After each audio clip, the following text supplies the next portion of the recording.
महाराष्ट्र के पूर्व मुख्यमंत्री उद्धव ठाकरे को लेकर के बहुत बड़ी और ब्रेकिंग अपडेट आ चुकी है, जो मैं आपको इस वीडियो में बताने वाला हूं। उनके ऊपर एक बहुत बड़ा मामला जो है वो दर्ज हो चुका है और किस तरीके से राजनीति की सत्ता में हड़कंप मच गई है। और आपको ये भी बता दें कि महाराष्ट्र के पूर्व मुख्यमंत्री उद्धव ठाकरे ने दबाव दे करके क्या क्या गलत काम करवाए हैं, ये तमाम चीज़ें जो हैं वो निकल करके सामने आ रही है। तो इससे कहीं ना कहीं महाराष्ट्र के मुख्यमंत्री उद्धव ठाकरे जो रह चुके हैं और अभी पूर्व बन चुके हैं, तो इससे कहीं ना कहीं इनके ऊपर जो ये आरोप लगा हुआ है, उससे कहीं ना कहीं ये पूरी तरीके से बिलबिला रहे हैं। आपको बताते हैं सिलसिलेवार तरीके से, लेकिन इससे पहले इस चैनल को सब्सक्राइब करके बेल आइकन प्रेस कर लीजिएगा और अपने दोस्तों में शेयर जरूर कीजिएगा।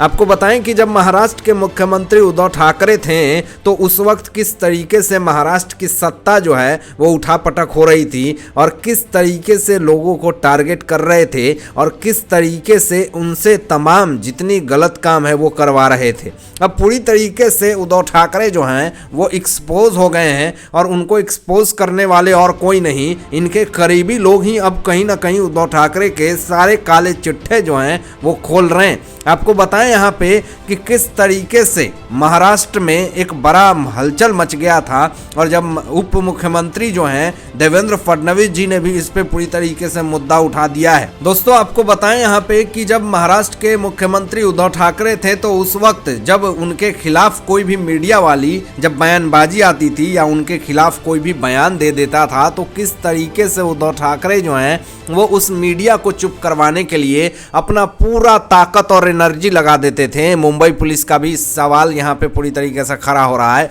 मुंबई पुलिस के द्वारा किस तरीके से दबाव बनाने की कोशिश करी जाती थी, तो अब यहाँ पे जो बड़ा मामला निकल करके सामने आ गया है कि परमबीर सिंह जो हैं वो उद्धव ठाकरे के बहुत ही ज़्यादा खासम खास और करीबी रहे हैं। और परमबीर सिंह के बारे में आपको ये भी बता दें कि शरद पवार के भी कैबिन में काफ़ी घंटों जो है वो मुलाकात होती थी। तो अब इन्हीं सारे मुद्दों को लेकर के परमबीर सिंह को लोगों ने टारगेट करना शुरू कर दिया है, क्योंकि परमबीर सिंह जो हैं वो उद्धव ठाकरे से मुलाकात करके कोई काम किया करते थे। हालांकि अब न परमबीर सिंह रहे न उद्धव ठाकरे रहे अपने सत्ता में, और जब से तबादला हुआ परमबीर सिंह का, तो ये परमबीर सिंह जो हैं वो पूरी तरीके से लोगों को टारगेट करने लगे, एक्सपोज करने लगे, लेटर बम फोड़ने लगे। अनिल देशमुख को किस तरीके से एक्सपोज करके रख दिया कि 100 करोड़ रुपए जो है वो वसूली किया करते थे जब ये गृह मंत्री हुआ करते थे। तो किस तरीके से सारे काले चिट्ठे पोलम पट्टी खोल दिए। अब आपको बताएं दोस्तों कि जब जो अर्नव गोस्वामी हैं रिपब्लिक भारत के चीफ एडिटर हैं ये, और किस तरीके से इन्होंने उद्धव ठाकरे के खिलाफ जो है वो मोर्चा चलाया था और किस तरीके से उद्धव ठाकरे जो हैं वो महाराष्ट्र में गंदी राजनीति खेल रहे थे, तो इसके खिलाफ जो है वो अर्नव गोस्वामी ने एक मुद्दा उठाया था और उनको पूरी तरीके से एक्सपोज करने का काम कर रहे थे, उनके विधायकों को एक्सपोज करने का काम कर रहे थे। तो यहाँ पे उद्धव ठाकरे ने दबाव दे करके परमबीर सिंह को जो बातें कही और परमबीर सिंह ने जो कांड किया वो सच में बहुत ही शर्मनाक है। दोस्तों यहाँ पे महाराष्ट्र के मुख्यमंत्री रह चुके हैं उद्धव ठाकरे के दबाव में आकर के परमबीर सिंह ने प्रेस कॉन्फ्रेंस किया और प्रेस कॉन्फ्रेंस में इन्होंने जो है वो मुकदमा जो है वो दायर कर दिया। अब आपको बताएं कि परमबीर सिंह ने फरवरी 2021 में अर्नव गोस्वामी के खिलाफ 90 लाख रुपए के हर्जाने के भुगतान के लिए 12% प्रति वर्ष की मांग करते हुए जो है मानहानि का केस दायर करवा दिया था। और ये जो केस दायर करवा दिया था, अब ये पूरा मामला अब छोटा मोटा मामला नहीं रहा। जो मानहानि का मुकदमा जो चलाया और मानहानि केस जो किया परमबीर सिंह ने अर्नव गोस्वामी के ऊपर, तो इससे कहीं ना कहीं पूरी तरीके से जो है वो मीडिया के सत्ता में पूरी तरीके से हड़कंप मच गई। मीडिया में तक वाले तक जो है वो सिर पकड़ लिए, लेकिन तक वाले तो पूरी तरीके से यहाँ पे जो है उनका सिर चकरा रहा था। लेकिन अब दोस्तों खबर क्या है ये अब बात जान लीजिए। खबर जो है वो अपने आप में बहुत बड़ी खबर है, क्योंकि जिस तरीके से मानहानि का केस दायर किया था परमबीर सिंह ने, अब आखिर क्या ऐसा हो गया कि अब मानहानि का मुकदमा वापस ले लिया है परमबीर सिंह ने। ये बहुत बड़ी और ब्रेकिंग खबर मैं आपको बता रहा हूं।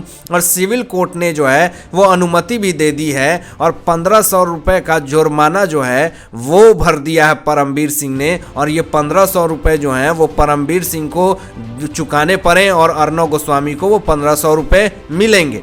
तो अब यहाँ पे दोस्तों सवाल ये उठता है कि आप जो हैं वो किसी के दबाव में आकर के जो प्रेस कॉन्फ्रेंस किया और लोगों को डिफेम किया, बदनाम किया अपने पोजीशन को बचाने के लिए, अब जब ये साबित हो गया कि अर्नब गोस्वामी सही है, उन्होंने टीआरपी स्कैम नहीं किया है, तो क्या अब परमबीर सिंह प्रेस कॉन्फ्रेंस करके माफ़ी मांगेंगे? ज़रूर माफ़ी मांगना चाहिए परमबीर सिंह को, क्योंकि इन्होंने जो काम किया है और जो परमबीर सिंह ने अर्नब गोस्वामी के इमेज को पूरी तरीके से ख़राब किया है, तो इसके लिए परमबीर सिंह को सामने आकर के माफ़ी मांगनी चाहिए और ये भी कहना चाहिए कि अगली बार से ऐसा नहीं करूँगा। दोस्तों, जिस तरीके से घटिया राजनीति खेली है परमबीर सिंह ने, और इसका इलाज जो है वो अब उनका हो चुका है। खुद तो छुपते छुपाते भाग रहे थे, फरार चल रहे थे और इतनी फरारी में जिंदगी बीत रही थी कि जब मीडिया में चारों तरफ फरार फरार ऐसे शब्दों का प्रयोग होने लगा, तो इनके घर के बाहर भी लोगों ने फरार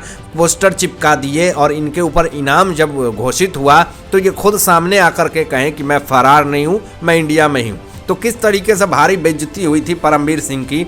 और आप जरा सोच लें कि किस तरीके से अर्नब गोस्वामी के खिलाफ इस तरह का प्रोपोगेंडा चलाया परमबीर सिंह ने। आज उनकी बोलती बंद है, आज ये क्यों कुछ नहीं बोल रहे हैं। और यहाँ पे दोस्तों अब सवाल ये भी उठता है कि किस तरीके से लोगों ने सोशल मीडिया पे परमबीर सिंह की वजह से ट्रोल करना शुरू कर दिया अर्नब गोस्वामी को। उसमें से एक दोस्तों ध्रुव राठी जैसे लोग जो हैं वो ट्रोल करने लगे और उन पे वीडियोस बनाने लगे और ये कहने लगे कि टीआरपी चोर, टीआरपी स्कैम है अर्नब गोस्वामी। अब सवाल यहाँ पे ये उठता है कि ध्रुव राठी जैसे निर्लज्ज लोग को क्या वीडियो बना करके माफ़ी नहीं मांगनी चाहिए? निर्लज्जता की इन्होंने हद पार कर दी। ध्रुव राठी ने ऐसे ऐसे शब्दों का प्रयोग किया और अपने आप को जो है वो न्यूज़ एनालाइजर कहते हैं और इस तरह की घटिया एनालिसिस करते हैं और इस तरह से लोगों को डिफेम करने का काम करते हैं और स्क्रीनशॉट बना करके चिपका करके दिखाते हैं वीडियो में। तो क्या ये सही है? ऐसा नहीं होना चाहिए। जिस तरीके से अर्नब गोस्वामी को डिफेम करने की कोशिश करी, उसकी हर्जाना सबको भुगतना होगा और अर्नब गोस्वामी को अब मानहानि का केस जो है वो परमबीर सिंह के ऊपर करना चाहिए। अब आपको बताएं दोस्तों कि किस तरीके से अर्नब गोस्वामी को आतंकवाद की तरह ट्रीट किया गया और किस तरीके से जब ये महाराष्ट्र के मुख्यमंत्री रह चुके उद्धव ठाकरे के खिलाफ जब आवाज़ उठाई, तो किस तरीके से सुबह के 6 बजे जैसे अजमल कसाब को एक आतंकवाद की तरह गिरफ्तार करने के लिए लोगों को भेजा जाता है, वैसे ही पुलिस पूरी तरीके से तैनात किस तरीके से अर्नब गोस्वामी को एक आतंकवाद की तरह एक जिप्सी में बंद करके ले जाया गया, उनको मारा गया, पीटा गया, खाना नहीं दिया गया, ये तमाम चीजें करी गई। क्या इसका जवाब देंगे परमबीर सिंह? इन्होंने समय और उनकी इज्जत और इमेज जो खराब हुई है, क्या वो वापस लौटा देंगे परमबीर सिंह?